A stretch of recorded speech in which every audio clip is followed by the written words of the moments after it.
All right, so welcome again, everybody, and we're privileged to have Tattfoo 10 with us again.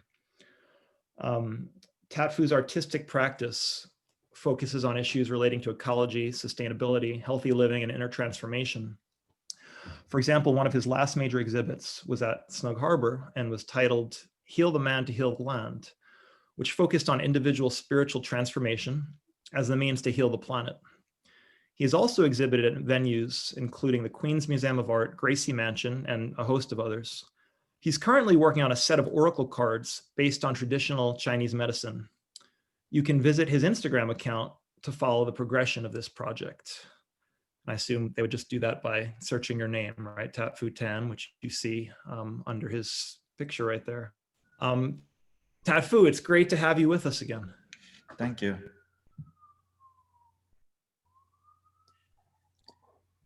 Shall I start? Yes, Okay. absolutely. Thank you. Thank you, everyone, for having me again. Been a pleasure visiting the church. I always love cycling by the church and pick up some books outside. So the free library is a plus for me. So today I'm talking about non-duality again. So non-duality is something that you have to keep repeating, like a parrot. A parrot repeating the same phrase. So sometimes I felt that I'm talking about the same thing to sometimes same people, sometimes different people, as if I have no other topic to talk about. But that's how it works, you know. Like I myself listen to a lot of talk from various speakers because everyone ideas and concept about non-duality might be a little bit different. So you really have to need to have a wide variety of perspective of keywords sometimes that manage to give you a breakthrough and on an understanding of the state of non-dual. So I'm going to share my slide and feel free to ask me questions. If you need to interject in the middle, feel free to do that also. Let me see, share screen.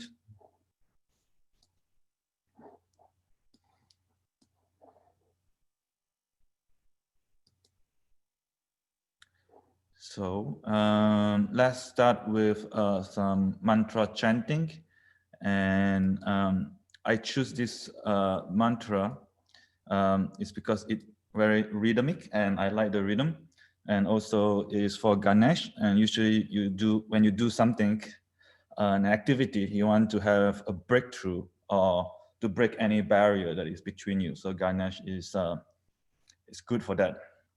So before that, I'm going to just talk about, just spell out the words, and then you can hear it, and then you can repeat it.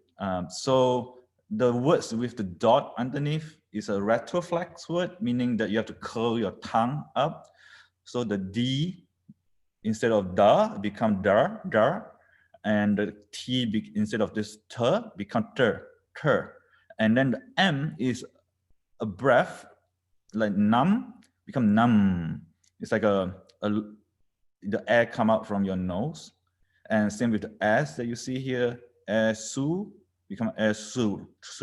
So try to twist your tongue up. If not, if you couldn't do that well, I can't do it well. So sometimes I just pronounce it as shu. So let's do that. And then you can repeat a few times of this mantra. So first is Vakra, Tunda, Maha, Kaya, Surya, Koti, Sama, Prabha. Near, Vik, Nam, Kuru, Me, Deva. So it's not me, it's me. Sarva, Kayesu, Savarda. Okay. Vakartunda Mahakaya Suryakoti Samaprabha Nirviknam Kurume Deva Savakaye Susavada. So that's how it goes. I'm going to do it a few times. Probably everyone is mute, so I cannot hear you verbalize it, but that's okay. You just do it in in your own space. Vakatunda Mahakaya Suryakoti Samaprabha Nirviknam Kuru Me Deva Savakaye Susavada Vakatunda Mahakaya Suryakoti Samaprabha Nirviknam Kuru Me Deva Savakaye Susavada. All right, let's move on to the next mantra, which is the Gayatri mantra, one of the most famous mantra. And people usually do this in the morning, and it works really well in the morning when the sun started to shine. And you can do a practice that you look at the sun for a long time because it's supposed to give you energy. Obviously, when it's in early morning, it won't hurt your eyes, so you can look at the sun for half an hour. And while you're looking at the sun, you can evoke this mantra.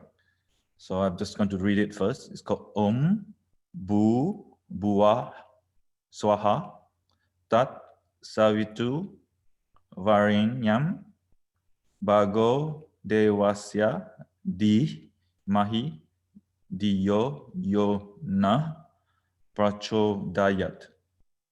Om Bu Buaha Swaha Tat Savitu Varinyam Bargo Devasya Di Mahi Diyo Yo Na Prachodayat. Okay. Om Bu Bua Swaha Tat Savitu Varinyam Bhago Devasya Dimahi Diyo Yo Nah Prachodayat. Om Bu Bua Swaha Tat Savitu Varinyam Bhago Devasya Dimahi Diyo Yo Nah Prachodayat. Om Bu Bua Swaha Tat Savitu Varinyam Bhago Devasya Dimahi Diyo Yo Nah Prachodayat. Om Bu Bua Swaha Tat Savitu Varinyam Bhago Devasya Dimahi Diyo Yo Nah Prachodayat. All right, hope everyone's managed to get those words in. And today I'm going to give you two pills, just like the Matrix, the red pill or the blue pill. It's nothing actually different. It's just a different perspective. One is called duality, which means the world that we're experiencing as we know it. But that view is a micro view, meaning you look at everything in the microscope, look at everything as being I, being the limited self. Well, if you take the blue pill, which is an enlargement of reality, which is the truth, is considered non-dual, and it's a macro view. So things become bigger. So today, I'm going to have two news, just so everyone, before the service, we talk about the joy and sorrow. Now I have the bad news and the good news, straightforward. And this is called a direct path because it's not about the middle path, it's the direct path. So you don't try to have a slow step of progression, but this is direct. So the bad news is that your body is going to die and there's no way out of it. And we all know that, but sometimes we refuse to acknowledge that. But the good news is your true self was never born even, and that's why it will never die, because you yourself, the true self, is God, him, her, she, it, himself. So the good news is that you are God. And most people that talks about non-duality don't want to mention the word God. So I want to mention that in the tradition, it is called Brahma. And we use the word Brahma because the god has a strong connotation of a human form and live in heaven and such, so on and so forth. So think of Brahman, they call that Niguna Brahman, meaning that it's without quality. So something, a being that has no quality. So it has no form, it has no name. What else? This is a path of the mystic. So when you met Christian mystic or any type of mystic, whether they are Hindu pantheon, Buddhist or Christian, they all understand this truth. And that's the path that I'm practicing, which is a path of the mystic. And it's a direct path, as I said, it's total surrender, meaning total surrender to death. Because I'm greedy, that's why I want to experience more life. So you have to give up life to experience more life. It's kind of a weird connotation. So sometimes we don't believe the truth is such amazing things, is because the world or the mirage of that what we see is also really amazing. It's so tantalizing. Like the rainbow is so beautiful that you thought that it is real, but rainbow, as we know, is made up of little water droplets. And the mirage that we saw, you might think there's a castle there, but it is an all illusion. Just like the desktop pattern that we witness every day in our computer, the desktop functions perfectly, but there are so many coding behind it that shows you the files that you can put into a folder, and so on and so forth. It functions perfectly, but there's a huge coding behind it. So by understanding non-duality, you're understanding the coding behind the virtual world that we live in. So I just want to share this little video that I made for an organization.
Let's see. Cool. So today we're going to talk about three mystery or three give or three keyholes. So I'm going to give you three keyholes, meaning things that you can peep into. So the way I peep into the non-duality is through these three prompt or three give or mystery. I like to work with tarot cards, so they call it the arcana, the mysteries. One of the mystery is there is no linear time, but only presence now. Now, that is the only thing that we have. There is no experience that is not now, and now is not in time. The way I understand time is not linear. We are all taught about time as being, past, present, and future, and we do that in our daily life, in calendars and in our appointments and meetings. But truly, time stands still is an eternal time running on itself. It's more like a treadmill, the way I see it. It's like time is always now. So it's like a now, now, now, now, now, now, now, now, now, now, now, now, now, now, now. So that's how I see time. So the history is here, the future is also here. So time doesn't really fluctuate as like a long linear thread, but it's actually constantly, I don't know, jumping or running on his own spot constantly. And Emily Dickinson has this poem, Forever is composed of now. It's not a different time except for infinitiveness and latitude of home. From this experience here, remove the dates to these. Let months dissolve in further months and years exhales in years without debate or pause or celebrated days. No difference our years would be from Anno Dominus. Forever is composed of now. You also learn that the secret from the river, there is not such thing as time, that the river is everywhere at the same time, at the source and at the mouth, at the waterfall and at the ferry, and at the current, in the ocean and in the mountains, everywhere in the mountains, everywhere that the presence only exists for it, not the shadows of the past, nor the shadows of the future. They say the river never runs twice. It's because every time you step into the river, you know, the water currents always flows by you. So it's never the same river. So hopefully I managed to illustrate that time is not linear. If you're not a believer yet or kind of understanding it, the way I understand a lot of these ideas is through meditation. There's no way to really understand it with our senses because our senses betray us. And the only way to really understand them is to detach yourself from the body and from the senses, and not even your mind, because your mind also tricks you, and just be aware of your consciousness. Your consciousness is what you truly are and will bring you to the light or the truth. The second key or the second prompt is there is life and death is one single thing. Usually when we celebrate life, someone has a baby and then you'll be like, oh, baby have birthdays, and we always celebrate our birthdays.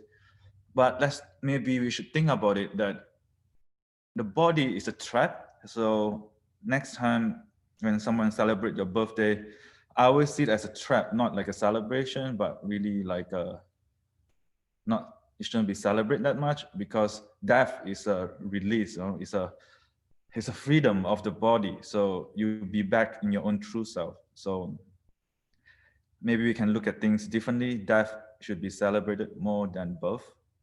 That would be truly amazing to really see it. And death in general are being shown. We hide death in the Western society. We don't see death.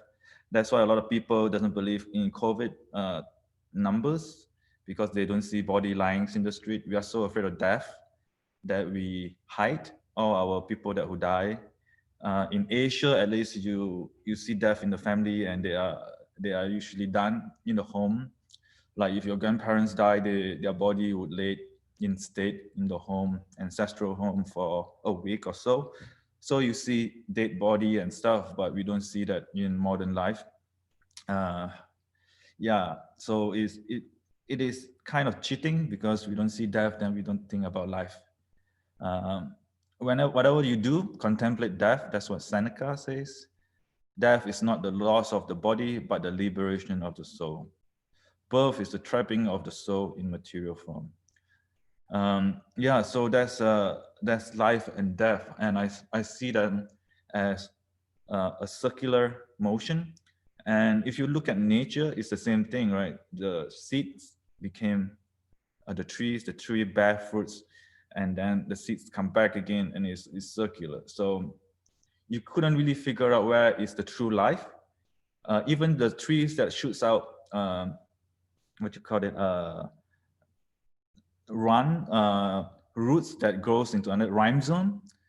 So there is another tree come up from another tree. So the pawpaw trees that I have in my garden, they stand up rhyme zone, and a new pawpaw tree started to take shape. So I sometimes couldn't figure out where the trees end, whether I should chop this root down and separate the tree. So they're all one tree in some way, because even though they are two bodies, but they are connected in some way. So that's how I see our universe, our body is. And the third prompt is about human and totality. Totality, you can translate that as God or the all, the great spirit. But I see that also as one, because God is an intelligible sphere whose center is everywhere and whose circumference is nowhere. That's by Saint Bonaventure. And it's because if you look closely, everything is a manifestation of the divine. There's nothing that is not. God is an intelligible sphere whose center is nowhere and whose circumference is everywhere. It is in constant flux and is in everything. So when people say that they can't see God or God doesn't exist, it's actually everywhere. We just couldn't see it because we're using our body senses. Let's look at these short movies.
So what's going on is you are never left the idea, the consciousness is in you. So basically in the tradition, when you say who's God, God is i.e. consciousness. And in that way, consciousness is not evoked from your mind or your brain. Consciousness is an independent thing. Consciousness doesn't have a tangible physical body, and it doesn't judge. Things that has name and form are not considered eternal, so that's not you, and you are considered eternal. So the analogy of the video is that you are like a wave doing great things. Could be great wave, could be small wave, and we have our time here on Earth, and we will crash into the sand, into the beach, and our life will be gone. But did we ever left the ocean? We never left the ocean. We are constantly in the ocean. So that means that we are always in consciousness, and that consciousness is ever present in us and in everyone. So the situation here is that I am basically talking to myself, which physically feels that way since I'm talking to a screen. And but in the totality way, I am talking to myself because we are all one consciousness, even though we felt that we have multiple consciousness, meaning that I have one consciousness, Dave has another consciousness, but those are just illusion or ignorance, because our consciousness are limited through our body senses. So we felt that we are a limited consciousness, but in truth, the consciousness is everywhere. And that's what's going on. And all is God and all is not. God only is, and these are not. Only Brahman is. So this Mahavakya called Brahman Satyam Jagat Mithya. That's what explaining what's going on in this world.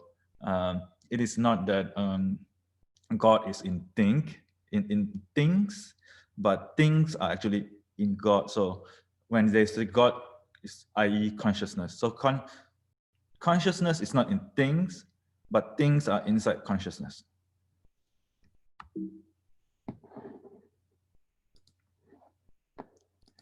So who am I? So it's a case of mistaken identity. So I think us as tiny human, thinking that we are just human with a name and form, gender, and we have a lot of gender politics nowadays. The problem is that we think too small. We should think bigger, right? Dream big. So the idea is that you are not just a limited self, but you are the eternal God, your eternal infinity, you are the Tao, the way, your totality, and you're the absolute.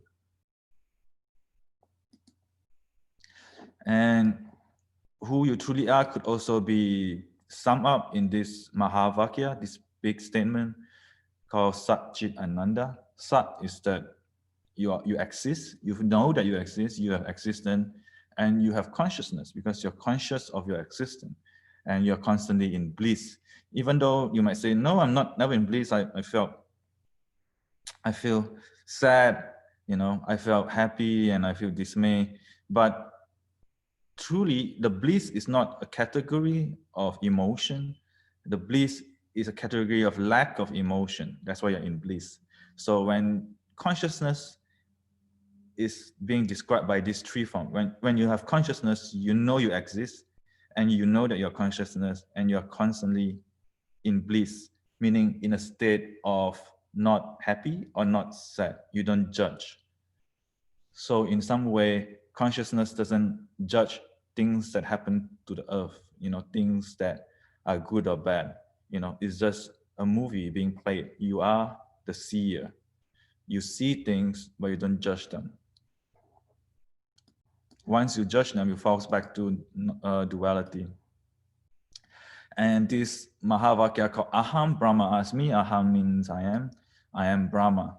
So I am the one, I am God. Tat Tuam Asi, another big Mahavakya, is pointing, says that Tat is that's who you are, that's the essence, that's who you are. And maybe we said, oh, no, I couldn't get that, It doesn't feel that I am the all, I am God, I'm divine.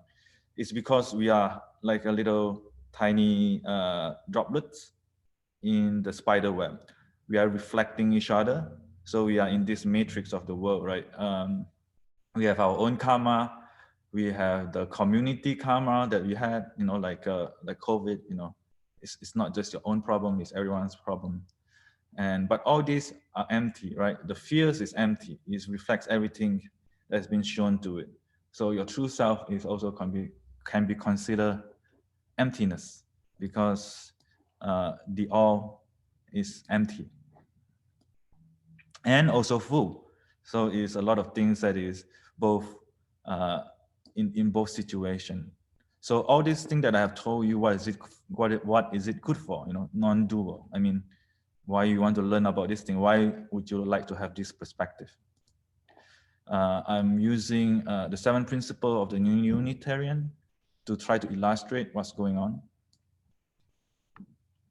So the inherent worth and dignity of every person, you will discover that everyone is divine.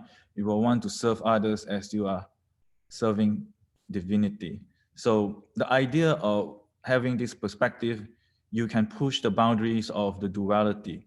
So everything in the left column is I do, I'm doing this, I'm doing that.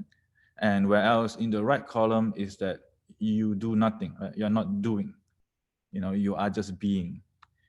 justice, equality, and compassion in human relation. You will discover that everyone is not just divine, but they are also you, even the bad ones. You will honor their life while judging their actions. So you're not doing anything, you're not judging. Accept one of the other and encouragement to the spiritual growth in our congregation. You will discover that no one has the complete pictures, and we are here to bring each other home.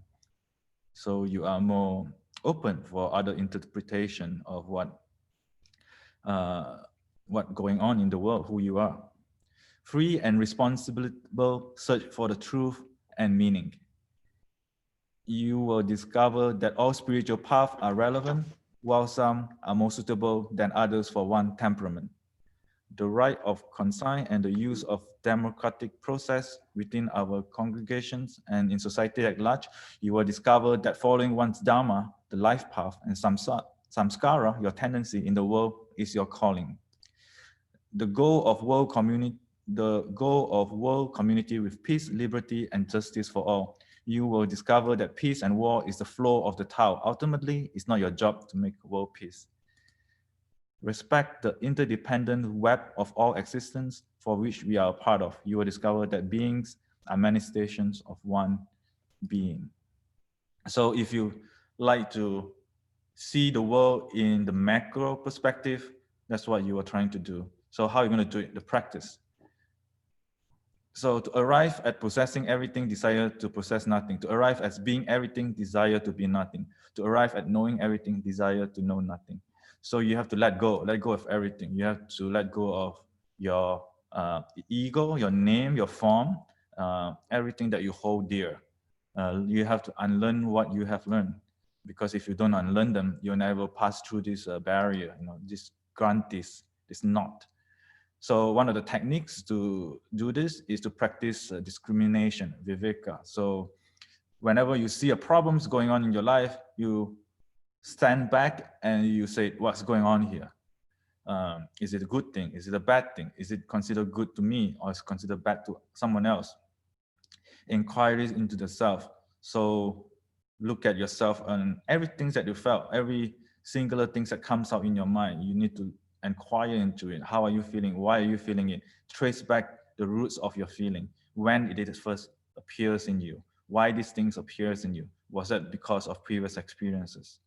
And then everything that you did, you do, your emotion, whatever projects that you do, your job, be dispassionate about them, because you know that they are not true. They are just a manifestation of the world, and you need to let go at some point. So be dispassionate, even though you should do it, but you don't have to be passionate about it. And then abhasyaya. And then after this, you repeat regularly these three practices over a long time, and hopefully you gain insight. And if you want to learn more about Advaita Vedanta or the non-dual philosophy, you need to listen more to talks like this and others. And then you need to have some time to chew on it, to meditate, to liberate what you have learned, whether they're true or not. The main thing is that you have to have that experience in yourself, not just trusting what the preacher or the speaker is saying, but true conviction that these things really happening and you felt it. Meditate upon it, constant musing, dissolve the word, because words become form in you and in the mind. And the mind meaning things that the thoughts, the emotion, the mind falls away. Once the mind falls away, you become self-realized or enlightenment, in another word. And this is my book. If anyone interested, is a link to the book itself online. I think that's conclude my talk, and we can open for Q&A. Dave? Anyone? Yes, Tattfoo. Hi, my name is Jennifer Hyman, and I was curious about whether you use the Book of Changes at all. The I Ching, you mean? Yes. Well, I Ching is based on duality. Things change. In the non-dual idea, things never change. It never happen. But the Tao is the Prakriti, things that happen in the world, also similar. It is true. Like basically there's things that change, but things that change is a projection of things that are unchanged. So in non-dual, we are talking about things that are unchanged, and then we look at things that are keep on changing. Thank you for explaining that. It does get very complex. I had a question for you also that a teacher once asked me when I was much younger, and it still sticks with me to this day, which is, how can the finite mind know God? How can the finite mind know God? So when we say God, usually I would think that is the ever-judging, ever-good deity that created us, human. That's the idea of God in the general sense. But the God that is being spoken here, Brahman, is one entity that projects everything out. So everything in this world that are created by this Brahman is non-separate from Brahman. So the God that who creates everything, there's no separation. So the way I think about it is that I'm an artist. When I want to create a painting, I need to go to Dick Blick to buy canvas, paint brushes, and etc. If I want to build a house, I need to go to Home Depot to buy stuff. But if you are God, you want to create a world, you cannot go to the universal Home Depot to create a world. It's impossible. So God has to project everything through himself, and there is no separation. Basically, things that comes out from God is God itself. So in the finite mind, we cannot understand the totality. It's just impossible to understand the totality, but you understand that you are a limited form that is the totality. But in this form, you would never be able to experience totality. Maybe some avatar might experience that, but for normal general people like ourselves, we will never really totally understand the mystery of life. But we know that we are that mystery. Thank you so much for your response. And if you would please let me ask you one last question. Yes, because please. I appreciate this wonderful discussion that we're having, which is, my question is, how do you respond to a practitioner of Western religion? You did have a quote from Saint Bonaventure, a practitioner of Western religion who believes that God is both infinite and transcendent. Yeah, it is infinite and it is transcendent. Once you understand non-duality, Western religions make sense. It's not contradiction. It's just a different way of saying the same thing. So if you look at all the mystic in the Western religion, they are talking about non-dual philosophy. But what I think is going on is that because if you are not a mystic, you cannot understand them. So the church has to translate it. So they have to sort of dumb it down. They have to make it easier to understand. So it got mistranslated once it got being try to pass the information down. I think that's what happened. But I don't see a conflict with Western religion. And even current time, there is a few speakers of Western religion that talk about non-dual.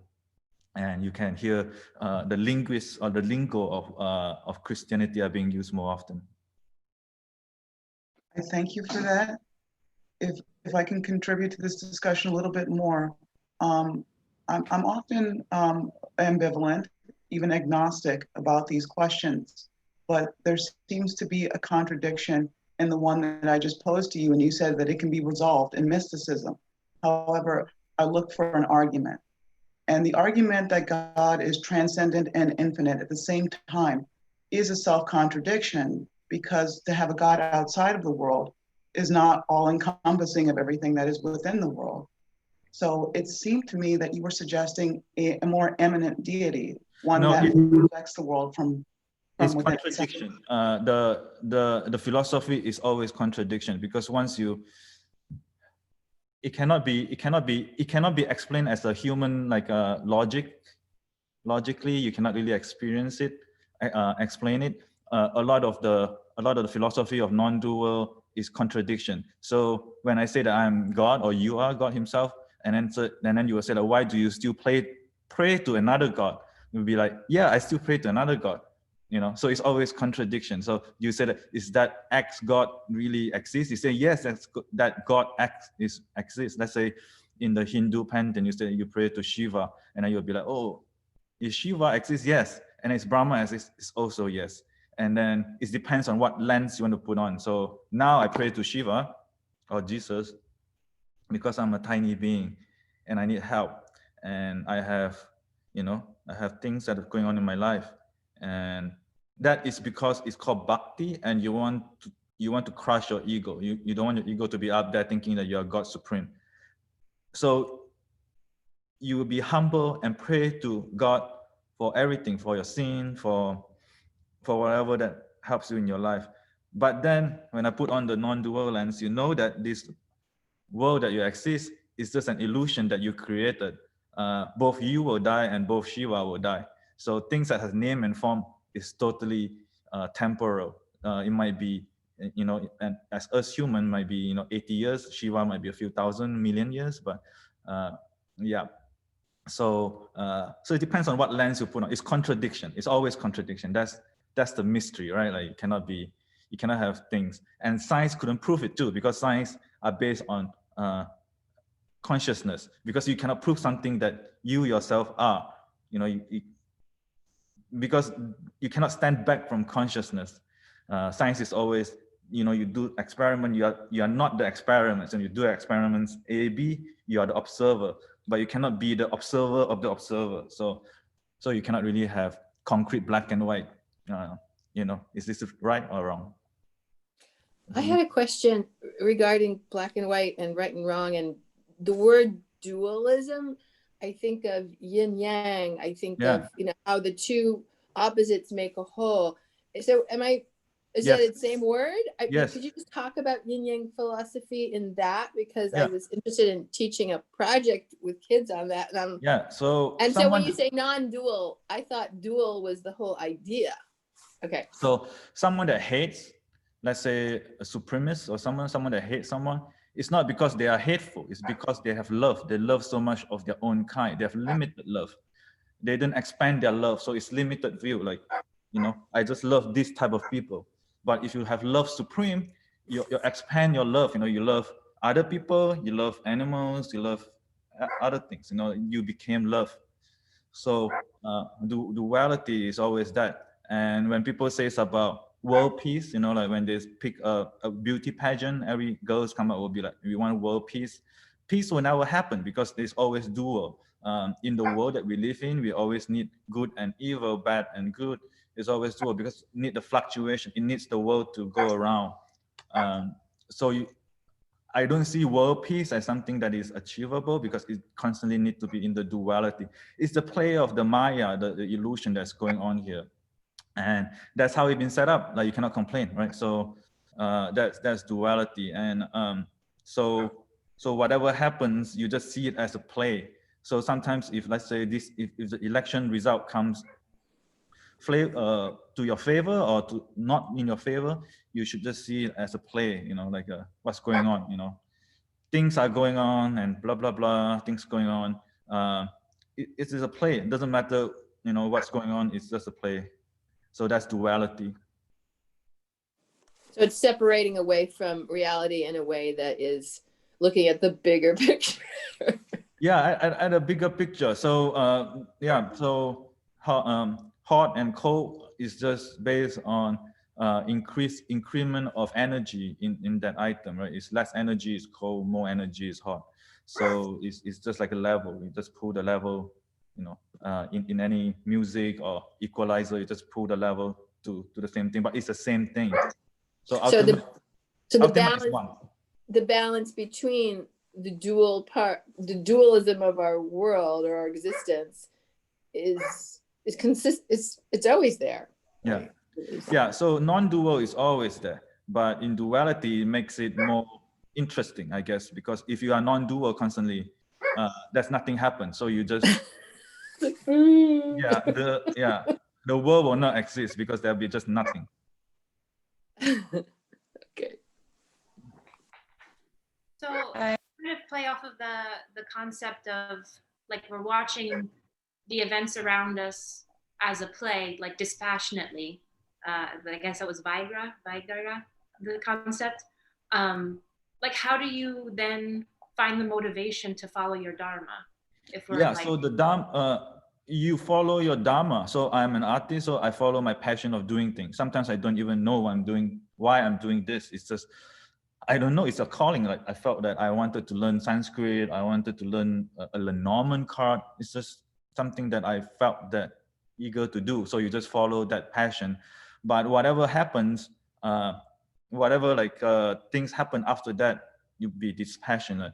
So let's say I felt to come to church today to talk about this. That's my passion. I've been listening, talking, investigating about this topic for a long time. So I'm doing it. So when I dispassionate is that whether this presentation makes sense to anyone, whether it helps someone, I'm not passionate about it because I leave it to God. Because whether someone pick up the idea or they see it as total mumbo jumbo and ignore it, that's not my thing. So my thing is to follow my passion, my dharma, and then after follow my dharma, I just leave it as it is. So just like when I do the exhibition in Snug Harbor, I do it because it's a calling, and I can see that all the points line up, meaning that one thing leads to another. So it's another confirmation that I'm doing the right thing. And then whether the exhibition that I exhibited, curated, whether it is a hit or a nay, I leave it as it is. It's dispassionate. You did your best from your calling, whether it's good. What if it's good and people say you're an amazing artist and you're like the most amazing people, but you're also dispassionate because you know that you are just a vehicle, right? You're a vehicle of doing this thing. You've been called to do this, so it's not you. So if it's people say that your work, your show, exhibition is not good, it's also incorrect because you are just doing something that you've been called to. So you just leave it as dispassionate. So this not dispassionate in your dharma, but dispassionate in the end result of the dharma. So because that end result is your ego, right? Like, oh no, like they are attacking me or like they are praising me. So that you want to say no to. so the passion kind of just detaches, or I guess I should say that there's no attachment to the passion. The passion is your dharma, but you don't attach it to an end result. Yeah. Thank you. Okay. Eric, you have a question? John Lennon said life is what happens when you're busy making other plans. What does that mean to you? Meaning that you are not in the now, meaning that when you do things, you are not doing it because you are consciously doing it. So when life happens, when you are busy doing other things. So try to catch life instead of doing other busy things. Thanks. Welcome. Hope that makes sense. Mm. Don't be distracted by the the cacophony of life. Enjoy them, but know that they are not true. Like your consciousness is who you are, but just enjoy what you're seeing. Enjoy the movie that's being played in front of you.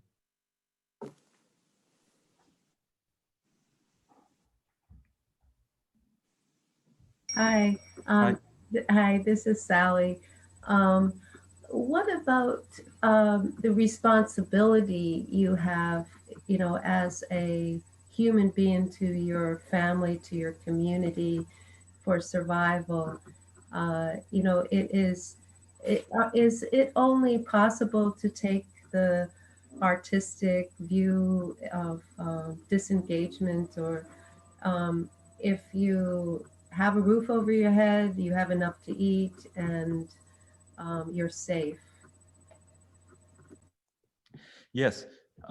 So if you look at truly what's going on in our life, that's even though you have duties and you have bills to pay, things like that you're speaking about, and that is what's going on in the world, and you follow that dharma. Like I have to earn a living to pay for my rent and stuff like that. But truly, all these things is just things that are not totally true. They are in the world, they are in the manifestation. So your true self is not here. So, but it doesn't mean that you can ignore this type of duty. There is a word says that before enlightenment, you have to chop wood and carry water, because back then they don't have pipes and supply. So after enlightenment, you still have to chop wood and carry waters, because nothing changes. This philosophy is not to bypass your life, but to see life in a different view. So before enlightenment, you have to do what it is. You put on the non-dual lens, you still have to do what's going on. It doesn't give you a shortcut out of the life, but it's just telling you the formula behind the screen. You know, like you see this life as like a desktop, and then you see the formula, the coding behind it, but you still have to do what's going on in this world. Is it clear, or should I explain more? Well, I guess I think it could be helpful for people to understand that there is the illusion of what, you know, the play or whatever. It seems like it would be helpful for people, but the reality of starvation or injustice really, I think it's a strong reality for Unitarians. It's a strong reality, and it requires us to be present and respond. Yeah, I totally agree on that point. What's going on in the world, we need to improve, you know, things, the world that we are facing, you know, injustice and everything is truly, you know, not good, and we need to overcome them. But as you can see, injustice is keep repeating, is keep coming on. So the point is that if you understand what's going on truly behind the screen, which is injustice, that nothing is actually going on. So even though you understand that you need to take care of things, but truly understand that that's not you who is taking care of it. The universe is taking care of itself. But we are part of that universe. So we are part of who's taking care of. If you retreat from responsibility, something else will happen. No, you don't retreat from it. I spent most of my career doing software work, you know, designing, programming, and I always did have this idea that you know, everything was in my head. You know, it's not real, but it's in my head. So, but when it comes to actually, you know, implementing a program of whatever, it takes real responsibility to make it work.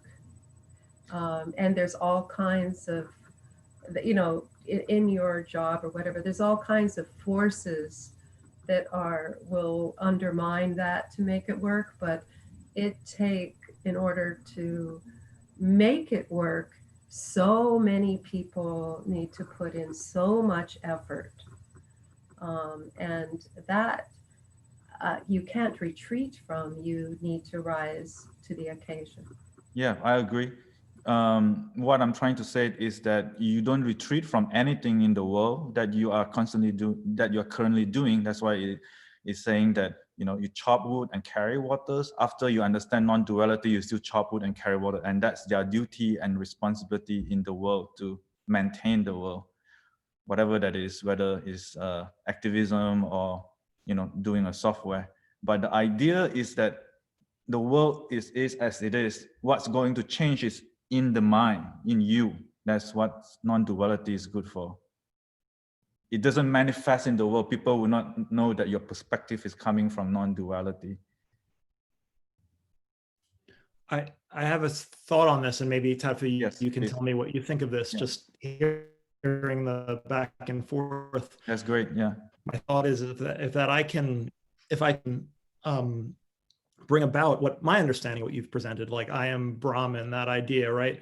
So what the advantage that gives me is now if I'm in my job, in my family, in activism, whatever, and someone throws a brick at me, something happens, if I'm not in that this is illusion state, I might punch the guy in the face, or I might, I might, or I might not, I might go home and cry and this is too much for me.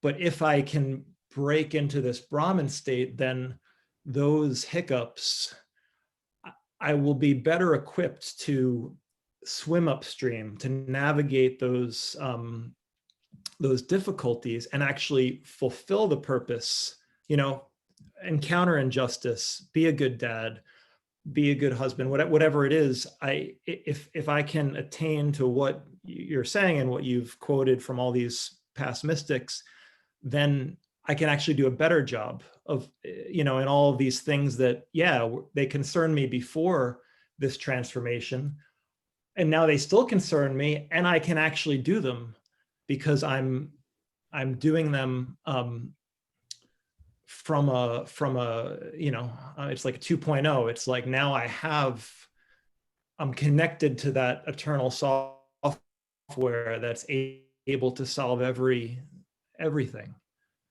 in at least everything that comes across my field of view. Yeah. I don't know if that makes sense. Yeah. Thank you. Well, wouldn't this be connected to, how we see the ego in Western life? I mean, Yeah. to me, that's a big difference. And I think that if you're doing good work or do-gooder work or trying to change the world, why are you doing that work? Really, to be able to reflect, that's a very adult thing, to be able to reflect on that and understand what progress is. It's not all about, us. Yeah. So the concept of non-duality is not, you are not the doer. Again, like you are not the doer, you are the seer, you are the witness, saksi. So you are not really the doer. And if you think that you are doing things, then you are not in the non-dual state, because doer involve an ego. You're doing things, you want to do things, but you are just a witness of things. And just wanted to kind of point out that it is not a state of like a exaltation, but it is just consciousness. So when I'm talking about non-dual is consciousness, and you don't have to go there in the conscious state. In the non-dual state, non-dual state is always here. It's just like the wave is never separate from the ocean. The wave is always in the ocean. So whether you are in dual or non-dual, whether you want to believe this or not, you are already in it. So there's no way out. Like you are already it. There's nothing to gain. There's nothing that you can achieve, but you already it. So the only practice that we are doing is to capture that idea and make it stable, so that you can separate from the illusion of the. When I say illusion, it's not a negative point, but it's just because it is, I don't know what else to say, a manifestation that's going on. Yeah, manifestation would be a better word. I had a question. Yeah, go ahead. I just wanted to know, is there a way to combine duality with a minimalist way of life? Is there a way to combine so for me, a minimalist way of life is basically understanding that, everything that happens to you or you own is not really yours. That's how I see it. So in the minimalistic Western way right now, that's what's going on, is that you need to let go of stuff, right? You need to let go of, first you let go of some possession, so you become a minimalist. You let go of things that you thought was treasure, like mementos and memories. You let go of that. And then slowly you let go of your feeling, things that you felt that you thought that it's you, but actually feelings erupt from somewhere inside you, from the ether. And then you just capture that and say, this is my feeling, but it's not. So you slowly letting go of not just actual tangible thing, but also thing as in feeling and thoughts. And then finally you let go of your body, which is the main thing that we all grasp upon. And then you became a non-dual state. Okay, thank you. That's what I wanted to know. Thank you very much. Tattfoo, I wanted to ask follow-up questions to some of the considerations that others had introduced, namely regarding suffering and injustice. Is there a non-dualistic conception of justice or of what justice requires? Yeah, justice is in the world, is in the duality world, because justice has to be judged. So to judge something, you have to have a judge, and it's in the dual world, meaning like someone has to judge whether it's good or bad. In the non-dual world, there's no judgment. Like that is just nothing is good or bad. So you cannot judge things if they don't have a category. So example, like what's going on, if you look at the natural world, you know, like the bird will fly everywhere migrating, and the bird will know, or maybe doesn't know, that he might not make it to Latin America before the snow comes, but he still do it, right? So it's not really judging. And whether a tiger killing an antelope, whether that is good or bad, he doesn't know, he just do it. So there's no judging. So judging is really in the idea of human, like we judge things so that we can know whether it's good or bad. And that is good things to do because we want to live in a safe and just society so that we can practice spirituality. If you have a war-torn country, you have no time to practice spirituality and stuff like that. So judgment and things, we have to keep doing them, but it is not part of the non-dualistic viewpoint, because once you say good or bad is dual. Thank you.